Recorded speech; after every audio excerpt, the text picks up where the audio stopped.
आदाब। इस वक्त मैं झारखंड के पूर्वी सिंहभूम स्थित हल्दी पोखर जामे मस्जिद में मौजूद हूँ।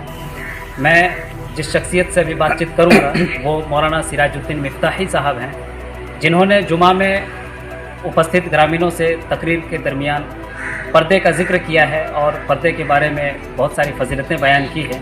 आइए जानते हैं उनका क्या बयान का जो है स्टेटस रहा है और वो क्या बताना चाहते हैं। मौलाना सिराजुद्दीन मिफ्ताही साहब, आपको हमारे चैनल पर इस्तकबाल है।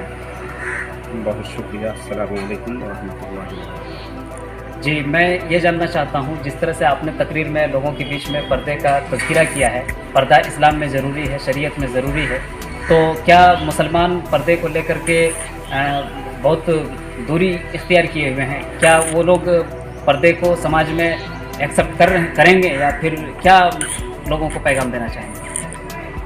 आपके चैनल के माध्यम से और आज के जुमा में जो लोगों को मैसेज और सबक के तौर पर जो पाठ आज पढ़ाया गया है या लोगों के सामने जो बात रखी गई, उसमें सरे फहरिस्त सबसे पहले जो बात थी और जिसको तरजीह दिया गया वो पर्दे की बात थी वो। और पर्दा अज़ अव्वल ता आखिर, शुरू से आखिर तक तमाम मोमिनीन के लिए, मुस्लिमीन के लिए, इस्लामी तमाम ख़वातीन के लिए ज़रूरी है। अमल करना भी चाहिए और अमल कर भी रहे हैं। और कहीं न कहीं आज अगर हिजाब और पर्दे पर हुकूमत की तरफ से बात उठ रही है तो कहीं न कहीं इसकी वजह और सबब भी हम हैं। तो क्या लगता है, अभी मुसलमान समाज जो है, जो अभी नमाज में आए थे, उनके बीच अपने पर्दे के ताल्लुक़ से और शरीयत और कुरान और हदीस की रोशनी में बहुत सारी बातें कही है, तो उनके क्या किरदार रहेंगे? क्या वो इस पर अमल करेंगे?